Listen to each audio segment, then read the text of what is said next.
បាទតោះ let's go បាទវគ្គ5ជាការប្រកួតមួយមិនថាវគ្គ5វគ្គចុងក្រោយដែរព្រោះមកវគ្គសម្រាប់ចូលវាសនាហ្នឹងឡើងឬខាងនេះមានប្រហែល10នាក់ខាងនោះមាន50នាក់អីដែរហូរមួយមកតើឥឡូវខាងគ្នាតិចហូរឲ្យលឿសូមទម្លាយគ្រប់គ្រងការស្ដាងរៃ sport មួយមកបាទហើយយ៉ាងណាមិនក៏សូមសម្លេងហូរឲ្យ Vala មួយដែរមកអូបាទច្រើនចាឥឡូវនេះយើងក៏បានឮជាមួយនឹងសម្លេងអូឌីនក៏ដូចជាសូមចូលមកកាន់ការប្រកួតចានៅក្នុងវគ្គទី5ជាមួយនឹងការប្រកួតថ្នាក់ជាតិ ENC របស់យើងនៅក្នុងឆ្នាំ2025ឥឡូវយើងចូលជាមួយនឹងកែពាក់ចំក្រោយទៅហើយជាមួយនឹងសបចាចាប់ផ្ដើមទៅហើយជាមួយនឹងតម្រងការអូចូលបៃតងទៅនេះឯងចាមិនបានចាចង់បានជាមួយនឹងចង្ករបស់គេចាឥឡូវនេះជាមួយនឹងការយកបានជាមួយនឹងសត្វចង្កក្រហមបាក់សៀនៅពេលដែលឈានចូលព្រៃ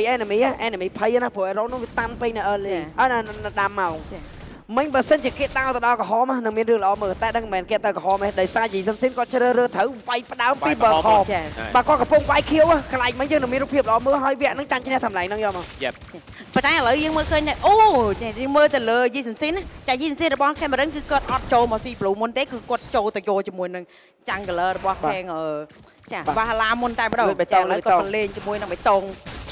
ចាគាត់មកបៃតងក៏គាត់នៅមានស្មៃធម្មតាចូលបណ្ដោយគេមកពីក្រហមបណ្ដោយប៉ុន្តែមានការរញជួយមួយពីខាង David ចាដូចជាមកតាន់ចាស្មៃយកបានចាមិនជាបញ្ហានោះទេចាសម្រាប់ Cameron ក៏ដូចជាមានការដាក់ជាមួយនឹងទូកមួយបាទ level 4vớiការកៅឆាយទីអីជាមួយនឹងការ breaker មកពីខាងសុកហេងបដាច់បានជាមួយនឹង First Blood ប៉ុន្តែក៏មានការសងសឹកវិញចាពីខាងចេះអត់មានសងសឹកអីមិនចាពីខាងជីរុនធ្វើការបង្ហើយទៅលើឈៀងឡុង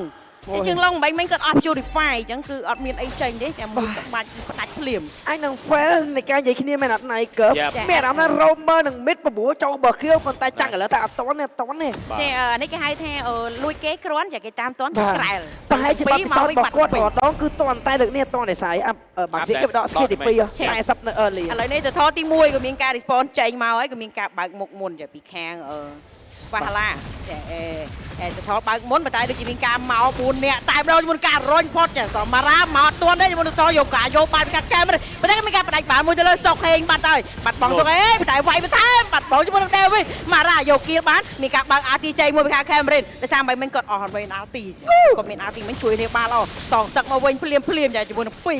អីវត្តមានរបស់រដ្ឋីមកអត់ទាន់ឲ្យទៅណាទេចាប់វាយភ្លាមឲ្យជាមួយនឹងព្រីលៀនចែកផុតបាត់ហើយពីខាងជីរុនអូយចេះអ្វីដែលយើងមើលឃើញថាវត្តមានរបស់រដ្ឋីមកបាញ់មិញគឺធ្វើការវាយបង្ហើយទៅលើម៉ារ៉ា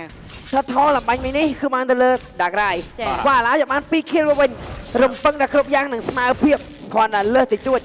ប៉ុន្តែនៅពេលដែល ulti របស់ម៉ារ៉ាអស់ភ្លាមផុយលោបាទអញ្ចឹងយ៉ាងណាមិន complete line ណាគ្នាជាមួយនឹង Express yourself Express មានពីរសជាតិជាមួយនឹងរសជាតិដើមរសជាតិ strawberry ញ៉ាំទៅធ្វើអារម្មណ៍ស្រស់ស្រាយដូចគ្នាក៏ដូចជា Express កំប៉ុងថ្មីគឺជាមួយនឹងរសជាតិត្រសក់ផ្អែមញ៉ាំ Express ផ្ដល់ឱកាសឆ្នះរង្វាន់កាន់តែច្រើនដូចគ្នាផងដែរហើយយ៉ាងណាមិនក៏មានភេសជ្ជៈថ្មីមួយទៀតគឺ Cambodia Cola រសជាតិនៃភាពរីករាយបាទសុំ shout out មួយដែរCameron ដែលលេងទៅលើ Jason Sin ណាគាត់ប្រើ skin ញ័រត្បូងអញ្ចឹងយើងដូរពណ៌ skin របស់យើងបានអស់ក្នុងវគ្គនេះគាត់យកពណ៌មាសបាទនៅពេលដែលប្រចាំដល់ Jason Sin យើងឃើញហើយគាត់យកពណ៌មាសគាត់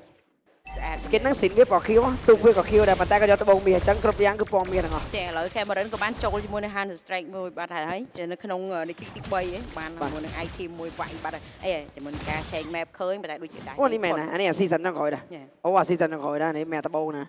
season ហ្នឹងក្រោយអាហ្នឹងជីក្បូនកណោតជីកណោតចាពិតគេហៅថាហ្គេមចុងក្រោយគេហៅវគ្គចុងក្រោយពិតមែនវាយតាំងពី early មករហូតតែម្ដងអីជាមួយនឹងការដេកវាយចាលើ3-1លើអូកមកអូយចុចជាមួយគេពីរប៉ុន្តែអត់ទេជាមួយការចាក់អត់ទេតែថៅជាមួយ flicker រត់ចូលផ្ទះរត់ធីតាប្រូចង់បោក3មើលខ្ញុំផងខ្ញុំចេះលេងតាតែឥឡូវនេះជាមួយនឹងការឃើញ map ទៅលើសុកហេងតែសុកហេង flicker ថយដូចគ្នាដូចជាមិនចម្លៃណៃក៏ដោយសារតែខាចាខារីអត់មានហ្នឹងបាទណាមួយមិនស្មៃយកបានបាត់ហើយពីខាងយេសុនសេនចារបស់ Cameron ក៏ដូចជាមានការបោកវាយថែមមកពីខាងសមាជិករបស់វ៉ាឡាផ្ដាច់យកបានដល់ទៅពីគេពីខាងសូទៀតអញនឹង3ចាប់បាត់បង់ជីវិតជាមួយនឹង2រ៉ូដូចជាបាត់បង់ជាមួយនឹង David បន្ថែមជាមួយនឹង3រ៉ូអ្នកណាដែលចូលមានមុខមកយកជាមួយនឹងទៅថតទី3នេះទី2ចាគឺមានការបាត់បង់20 stake បណ្ដោយតែឈៀងឡុង Sky Super 20 stake វិញទៅកាន់ឈៀងឡុង Oh my god Oh my god មកពេញស្ទៃពេលទៅកាន់ជើងឡងទៅលើរ៉ូគីមីវគ្គនេះយើងដឹងហើយពីរនាក់នេះគឺបើកខ្សាច់ទាំងពីរហើយម្នាក់នេះគេលេងវិការចាការីគេទេប៉ុន្តែគីមីឥឡូវកំពុងតែជា topic ដ៏ធំមួយសម្រាប់សមាជិក Dark Rai បើសិនជាគាត់វាយគីមីនេះដាច់ទេហើយ Stake Sky Piercer កាន់តែច្រើនឱកាសនៅក្នុងការ secure clear នឹងថោវាយទាំងអស់ច្រើនខ្លាំងមែនទែនទៅលើ player ណាចាដែលយើងស្គាល់នៅក្នុង tournament នេះជាឈៀងឡុងអូ20 stake ពេញទៅលើ Sky Super ចាំណា hero ដែលសង្ឃឹមចូលដល់គាត់គាត់មាននិស័យស៊ីគាត់ដោយសារគាត់មាន Spare Purify ចាអ្វីដែលយើងមើលឃើញគឺការភាពជឿជាក់របស់ខាង Vala ទាំងធីមតែម្ដងគឺគាត់ជឿជាក់ទៅលើជើងឡុងគាត់តែជាមួយនៅ Sky Piercer ភ្លាមគឺគាត់ធ្វើការបោកវាយភ្លាមតែម្ដងដើម្បីបោក Sky ទៅកាន់ជើងឡុងបាទ Sky Super មិនស្រួលទិញលាក់គេទេណាដល់ពេលចិត្តបានគ្នាទិញប៉ងប៉ាំង20គេចាគាត់លោត Sky ចាប់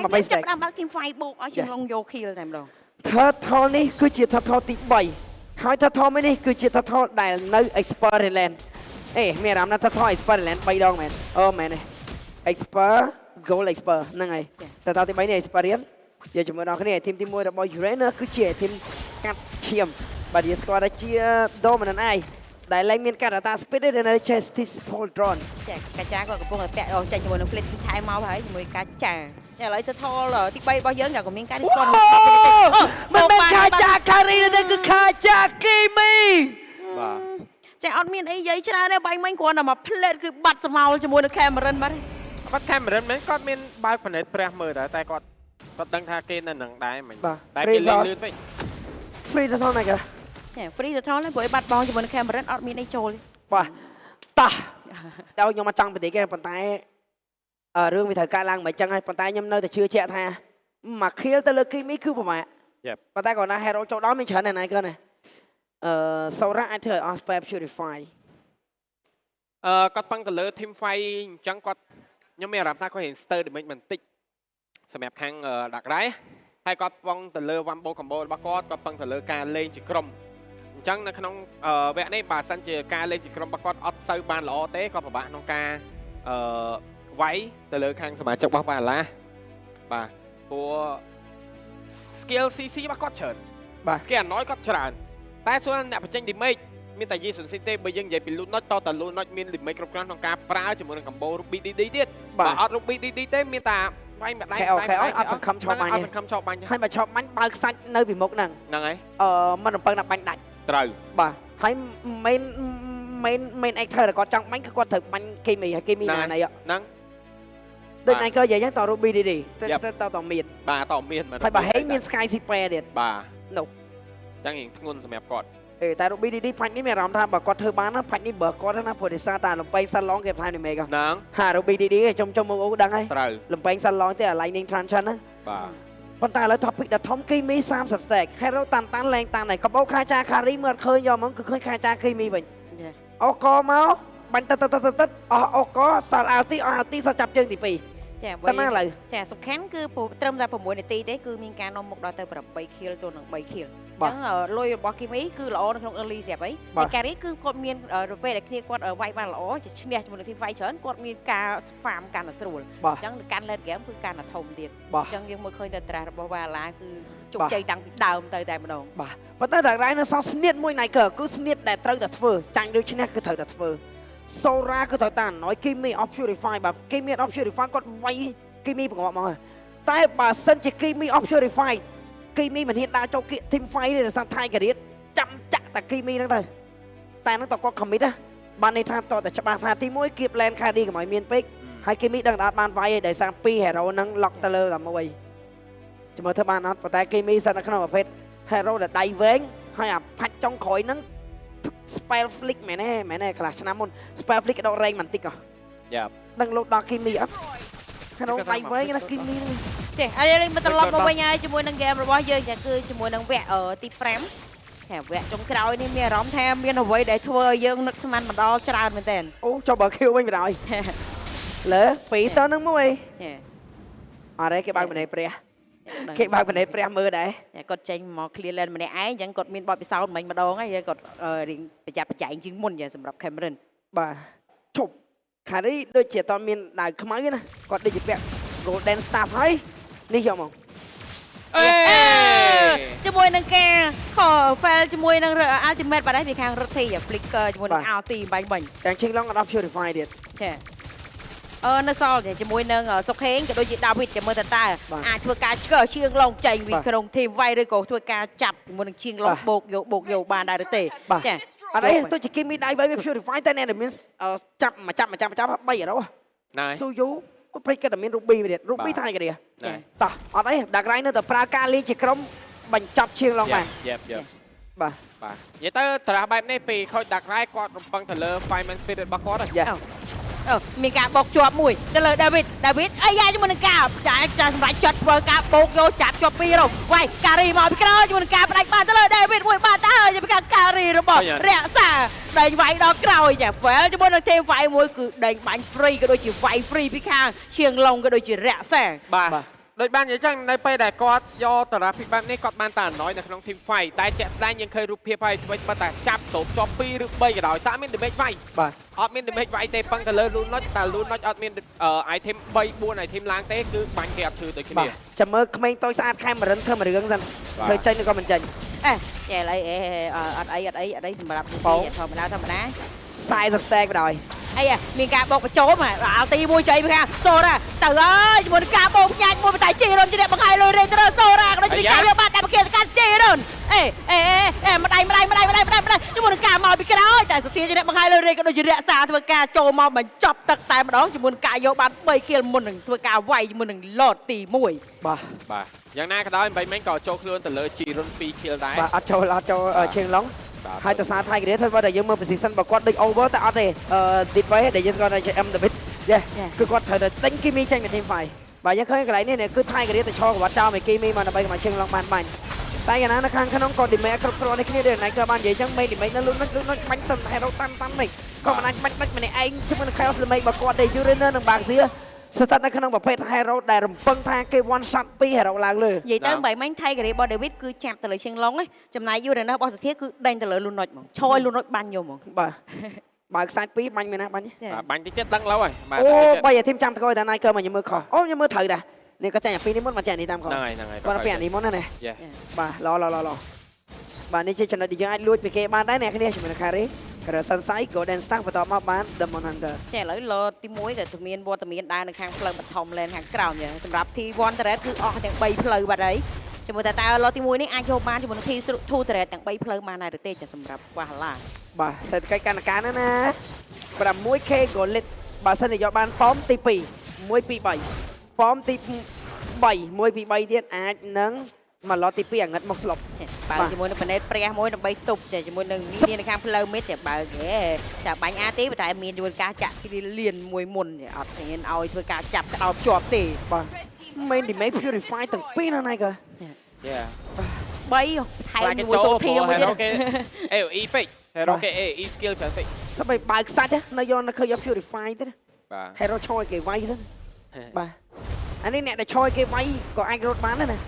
ចំអូចាឡូននេះនៅសល់ឈាមមកបុកជាមួយនឹង T3 Turret ដែរតែអត់បាច់ជាមួយនឹង T3 Turret ទេគឺបាត់បង់តែជាមួយនឹង T2 Turret ទាំង3ផ្លូវតែម្ដង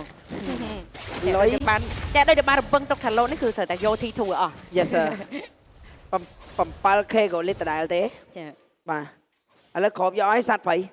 ទោះបីយ៉ាងណាក៏ដោយឥឡូវនេះសัตว์ព្រៃបើយើងទៅជាសัตว์ព្រៃរបស់គេនៅពេលដែលហ្គេមគេគ្របដំណាំផ្លែផ្ការៀងខំកសាងឲ្យដាំឲ្យគេប្រមូលផលហើយបាទអាចេយើងគេយកគេទុកអាទូចឲ្យយើងទៀតបាទមន់គេមកដល់គេយកមេមន់ទៅគេទុកពងមន់ឲ្យយើងមកដល់ចានេះគេមិនឲ្យទឹកចិត្តទេណាអានេះគេហៅថាការគេមិនទឹកចិត្តតែចឹងទុកអាទូចឲ្យមួយអត់ទេចឹងអាហ្នឹងគឺតែយកឲ្យទុកឲ្យឈឺចាប់ហ្មងដាក់ក្រៅអាចធ្វើមួយរឿងបានចាំមើលគឺត្រូវដោខារីក៏បានគីមីក៏បាន Buy or Spell តែនឹងធ្វើបានអត់បាទជាមួយនឹងមុនការវាយឡតចឹងក៏លេចជាមួយនឹងគម្រោង MMBB Plus ដែលតែជន Man For របស់យើងអាចភ្ជាប់បានដើម្បីលេង Mobile Legends ស្បែកបែងសម្រាប់ប្រចាំសប្តាហ៍ចំណាយត្រឹមតែ$1កន្លះអ្នកគ្នានឹងទទួលបានការលេង Mobile Legends ស្បែកបែងរយៈពេល7ថ្ងៃទទួលបាន55ពេជ្រដើម្បីភ្ជាប់ទៅចុចផ្កាយ15 14ផ្កាយលេខ1ត្រង់ជុករួចចុចបញ្ជូនបាទជាមួយនឹង Medphone កាន់តែជិតស្និទ្ធបាទចាយើងជាមួយដល់គ្នាក៏លេចជាមួយនឹងការបុកពេជ្រតាម V-Shop ខេផងដែរសម្រាប់ពេល100%លើរហ័សតម្លៃសមរម្យចាឥឡូវនេះជាមួយនឹង lot ទី2ចាក៏មានវត្តមានជាមួយនឹង10វិនាទីទៀតនឹងធ្វើការ respawn ចេញមកចាអរគុណទៅកាន់ Privy ចា Privy ជាមួយនឹង every victory start with comfort បាទ ចាអរគុណទៅកាន់អម25មួយទៀតជាមួយនឹងដៃគូសហការចាប់គុតគង់ផ្លូវការរបស់សហព័ន្ធកីឡាអេឡិចត្រូនិកកម្ពុជាអង្គរវៀននិង ENC មកពីក្រោយហើយជាមួយនឹងសុធា អូជាមួយនឹងការចាប់អូកមួយទៅលើបាត់បង់ជាមួយនឹងរត់ទេក៏ដូចជាមានការបាញ់ព្រីជាតិឡើងចូលជាមួយនឹងដាបគៀលអ្វីដែលយើងចង់ឃើញឥឡូវវាមិនអាចកើតឡើងនោះទេដោយសារតែវត្តមានរបស់សុកអានធ្វើការបាញ់ចេញជាមួយនឹងការចាប់អូកទៅលើរដ្ឋី អានេះគេហៅថា die trying ពួកគាត់ដឹងអ្វីទៅធ្វើគាត់ដឹងនៅបើគាត់វាយចឹងឈ្នះគាត់ទៅឈ្មោលគីមីអស់ space គីមីបានតែនៅអត់បានចង់ក្រោយគឺឲ្យគីមី2 stage ទៀតទាំងអស់50 stage ពេញបាទឡើងមានអ្នកតាន់ទេ ចាឡូទី2ហើយយើងចង់និយាយថាអ្វីដែលយើងមិននឹកស្មានដល់អ្វីមិញណា បាទ គឺនៅពេលដែលរដ្ឋីក៏គាត់មាន skill អាណយចាមាន skill សម្រាប់ដោយសាន់ណាហើយថៃក៏គាត់អាចជួយបានដែរ សំខាន់ purify get off បង ចាអត់គាត់មានបានប្រើទេគឺគេលេងគាត់មុនយកមកបាញ់មិញ die គឺ trying ហ៊ានខ្លាំងមែនទែនសម្រាប់សុកអាន បាទ die trying នេះជាអ្វីត្រូវធ្វើភ្លាមឡតនៅម្ដងនៅក្នុងពេលមួយផ្លែទៀតគ្នាឡតមកនេះអាចនឹងបញ្ចប់វគ្គជូនវ៉ាឡាទៅកាន់វគ្គផ្ដាច់ប្រវត្តិចាំមើលថាធ្វើបានឬក៏មិនបាន បាទនៅមុខ 9000 លុយ ចាដាច់ច្រើន9000ហើយឥឡូវនេះជាមួយនឹងឡតតែវត្តមានរបស់ឡតទី2របស់យើងក៏បានចូលមកខាងផ្លូវបឋមចាជាមួយនឹងការចាប់ក្មួយជាប់វាយនៅខាងផ្លូវមិញចាប់ប៉ោងមួយជាមួយនឹងការយកបាក់ធៀងឲ្យព្រីចូលទៅការលួចដល់មានការឃៀលបានពីខាងគេមេទៅលើបាក់ធៀងក៏ដូចជាជីរ៉ុនចាមានការឃៀលបានជាបន្តទៅលើសូម៉ារ៉ាចាពីខាងជីរ៉ុនដើម្បីយកបាន2ឃៀលទៅបងបានអីទីបាទ ជាឥឡូវនេះជាមួយនឹងយកបានជាមួយនឹង thread ទី3ទាំង2ផ្លូវប៉ុន្តែអ្វីដែលយើងមើលឃើញគឺកំពុងតែព្យាយាមចង់យកជាមួយនឹងផ្ទះប៉ុន្តែជាមួយនឹងសូរ៉ាធ្វើការចូលមកកំពុងចាប់ជាប់ជាមួយនឹងការសាត់ដើមទៅយកមកបាត់ទៅជាមួយនឹងអាសាបបងដូចជា shut down ចូលទៅកាន់ជីរ៉ុនអូយយ៉ាប់វិញហើយបាទវាយមេឆេងលុយបាទយ៉ាប់វិញហើយលេខ 10k goal បាទមកឡតទី2បាញ់មិញនេះតែឱកាសនៃការហុចដងហុចផ្លែទៅលើដាក់រាយ comeback team fight វិញដោយសារតែដូចបាននិយាយជាមួយនឹងការនេះជាមួយគេមានគេ support តំបន់ Anderson ណាគេទៅបាញ់តែគាត់ក្បួនចាច់ off purify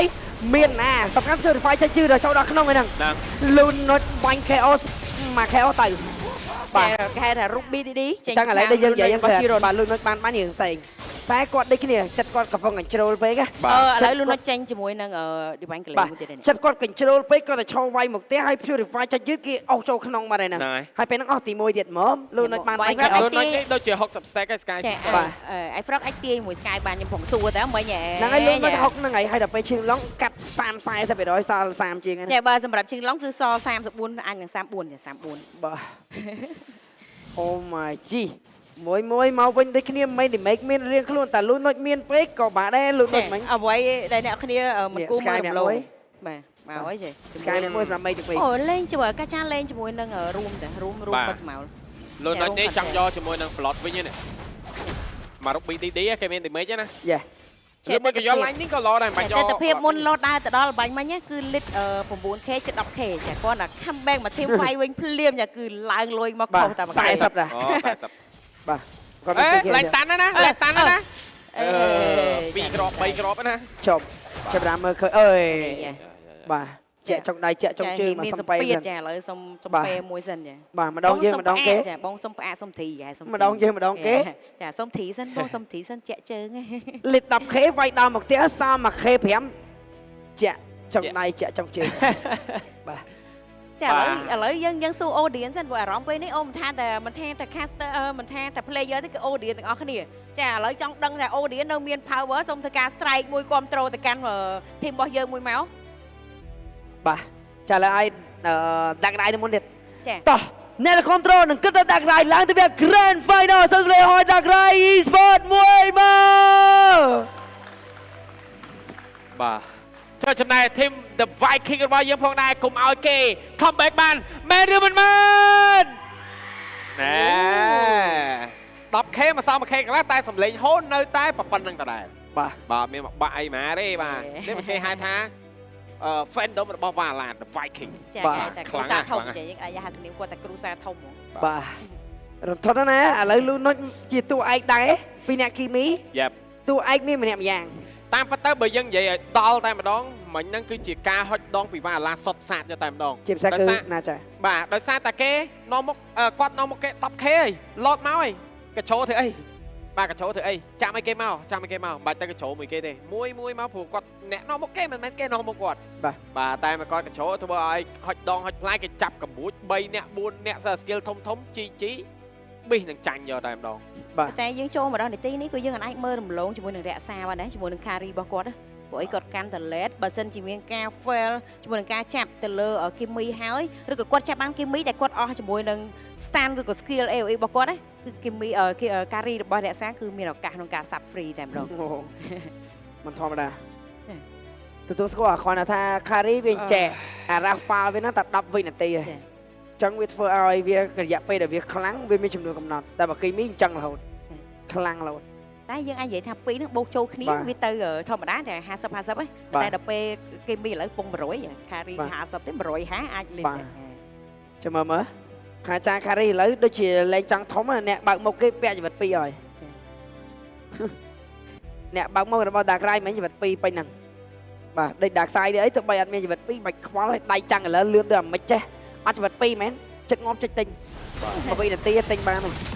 បាទមែនដូចយើងក៏ទិញឲ្យឥឡូវនេះចាយើងគ្រាន់តែត្រឡប់មកវិញភ្លាមជាមួយមកតាគៀលចៃពីការជិះរត់វាយទៅជាបន្តសល់ជាមួយនឹង4នាក់រត់មកក្រោយតែមើលទៅលើវត្តមានរបស់សូរ៉ាល់ឡើងជាមួយនឹងអាទីជិះរត់ជាអ្នកបង្ហាញលុយរេថែមជាមួយនឹង20សេកទៀតដាក់តាគៀលទៅការជិះរត់លោតបានបាទឡាអូយលោតបានបាទឡាជាមួយនឹងការបើកប៉ែមកវិញភ្លាមអត់ដឹងថាលោតបានណាគេមើលមកផ្លែបណ្ដេរបានបាទឡាប៉ុន្តែជាមួយនឹងការវាយអំបញ្ញនេះគឺយើងពិតជាបានឃើញចូលចាក់ជុំយកប៉ុន្តែយើងឃើញជាមួយនឹងការ shut down ដល់ play ទៅលើឈៀងឡុងដែលឈៀងឡុងដូចជា purify ពេញអត់ទាន់ទេតែ purify ក៏ពេញមានន័យទាន់ម៉ែ Ruby ក៏ណាចូលម្ដងមក slow មកជះបកាច់បាទដើមចេញពីខាងDavid ចា David គាត់ចាប់តាមជាប់ចាជាមួយនឹងការចូលជាមួយនឹង Lunox ហើយថែមជាមួយនឹង Ultimate Ruby DD ពីខាង Chiron Chiron 60 stack Sky Super របស់គាត់ចំណែកឈៀងឡុងអស់ stack ហើយខណៈពេលដែលមួយដូចជាអញ្ចឹងទឹកចិត្ត player ទល់ player ឈៀងឡុងអត់សូវមានអារម្មណ៍លេងទេដោយសារតែគាត់fail ពី team fight ចុងក្រោយហើយគាត់កំពុងតែស្ថិតនៅក្នុងប្រភេទ hero ដែលមាន purify បានន័យថារួចខ្លួនពី stun ប៉ុន្តែមិនអាចរួចខ្លួនពី flick ហើយដល់អ្វីដែល Niker និយាយហ្នឹងគឺអាចនឹងកើតឡើងហើយ Lunox spell flick គាត់អាច combo Ruby DD ទៅកតាមុខ Kimi មក Kimi ថតតនេះសារគាត់មាន skill ទី1ដើម្បីរត់ដែរបាទនោះបើសិនជា Ruby DD របស់ Chiron ដែលយើងស្គាល់ថាជា stick ធ្វើបានល្អ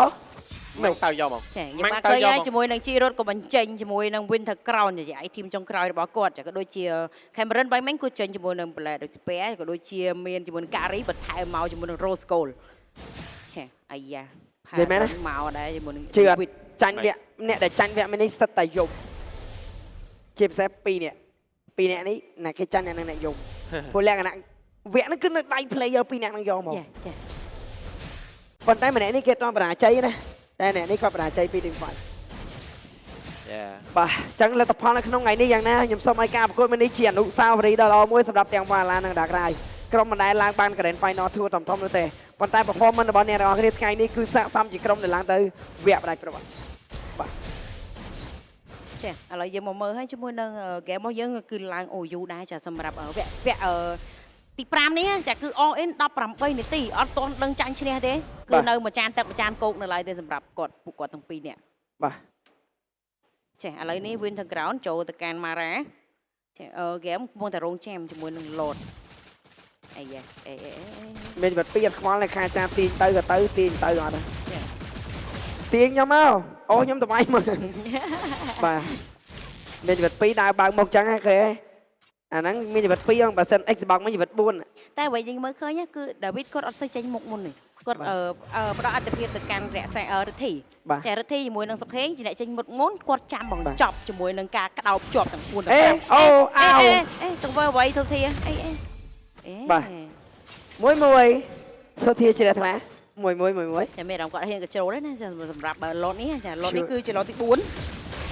វាយជាមួយនឹងការចាប់អូមួយជាប់ទៅលើDavidតែDavidក្រៅមកវិញជាប់ទៅ200វិញមានការមើលឃើញការជៀងឡងបដាច់បានទៅលើDavidហ្គេមអាចនឹងក្លាប់មកវិញក៏ថាបានដែរជាមួយការបដេញបញ្ញាជាប់មួយអាសុធាតែមានជាមួយនឹង Frozen តែមើលទៅលើវរធីមានការដាក់អានេះដេញចាប់ទៅខាងក្រោយសាប់ព្រីដែរទេជាមួយនឹងការអស់ឈាមឡូចារត់ទេជាងឡងសជាម្ដាយចាជាមួយនឹងការចូលកាប់កដោជាមួយនឹង Cameron មានជាមួយនឹងជីវិត2រយៈអត់ទេមកកាដោថយចាញ់មុនតែមកទៅលើ Chiron ជាមួយនឹង Medium Fighter ចេះអ្វីដែលយើងមើលឃើញបាញ់មិញឈាមមកដៃទាំងអស់អត់មានអ្នកណាដាច់ច្រើននោះទេគ្រាន់តែបាត់បង់ជាមួយនឹងរក្សាក៏ដូចជាម៉ារ៉ា អបបែកកណ្ដាលជាមួយនឹងមាននេះវាយទៀតចំណាយវត្តមាននៃការឈ្មោះវាយបាយមាននេះឈៀងឡងទោះបីជាគាត់មិនដាច់ប៉ុន្តែទាំងជីវិតពីរនឹងវិនតែក្រានប្រកួត cool down ទាំងអស់តែម្ដង ប៉ុន្តែ លោកនៅមាន spy flick នោះទេចូលតែគាត់ចូលវាយបានក៏មិនបាន ចាឡតនេះនៅជាឡតរបស់ខាងដាក់ដៃមានឱកាសយកបានដោយសារតែគាត់បាត់បង់ជាមួយនឹងម៉ារ៉ាអញ្ចឹងនៅសល់ជាមួយនឹង Cameron ធ្វើការ flash ជាមួយនឹងឡតភ្លាមតែម្ដងអាយយ៉ាសូធាធ្វើការឈោប្រាប់គ្នាថាមកខ្លាច់អីទៀត all in មកជាមួយការដាក់អាទីចូលតែនៅតែមានការចាប់ត្រប់ជាប់បាត់ហើយពីខាង David ឡតក៏បានយកបានពីខាងដាក់ដៃ e-sport ក៏ដូចជាមានការបដិពីខាង Jeron ដាក់មក kill ជាមួយនឹង80 stake រឹងចូលទៅកាន់ Jeron ចំមិនគាត់តែខាង slow ទេណោះពួកនេះសារតែយកមានចាំង color នោះទេ អត់ការលួចលោត ចាំទៅបើសិនជាយើងនិយាយពីពួកគាត់រៀងកញ្ជ្រោលតាំងពី អរេ team fight ខ្ញុំនិយាយថា team fight មុននោះអីហ្វ្រក អរេ ព្រោះការប្រកួតហ្នឹងលេងតែមាន pressure តំណងមក សូមបន្ថែមតិចថាគាត់ទុកចិត្តខាចាដោយសារខាចានេះមាន pure rake និង passive របស់គាត់មួយដៃរបស់គាត់គឺ8%ឈាមដោយ passive របស់ edit និង Bane ចឹងគាត់គិតថាហ្នឹងធំជាង Spider 3 មែនធំជាងមិនដែលវា Retreat វាលឿនជាង បាទ អូហូយយកលោតបាន ប៉ុន្តែគ្នាគាត់ក៏មានការ response ចេញមកវិញអាចតន់អាចតន់ឥឡូវជាមួយនឹងសល់ជាមួយនឹង3នាក់ជាមួយនឹងការតប់ជាមួយនឹងវត្តមាន5នាក់អីជាមួយនឹងការតប់ចាំតែជាមួយនឹងជួនវាយចែកផតបាត់ហើយពីខាងរក្សាចាឥឡូវនេះសល់ជាមួយនឹងម៉ារ៉ាមួយកំពុងតែ delay ចាអូជាមួយនឹងឡតអត់ឲ្យចូលមកក្នុងផ្ទះតែឡតចូលមកអាចមានការ all in វាយតែឬក៏វាយមកទៅជាមួយនឹងការ shut down ទៀតបាត់ហើយចាផ្ដាច់ kill យកបានហើយនេះវាយទៅខ្វល់អីទៀត all in មកចាជីចូលរួមត្រេកសម្រាប់ដាក់រយ e-sport ចាក្នុងការយកចេញចំណេញក្នុង game ទី5ចាឡើងទៅកាន់វគ្គផ្ដាច់ព្រួត អូបោះសាតទៅទេទីបំធ្វើដល់បានជាមួយនឹង Dara e-sport បេក្ខជនវាផ្ដាច់ព្រួតទី1គឺបានទៅលើ Dara e-sport អូអត់មានរូបភាពរត់ទៅទេប៉ុន្តែគឺជាការហូរមួយខ្លាំងមែនទែនទាំង founder manager ក៏ដូចជាសមា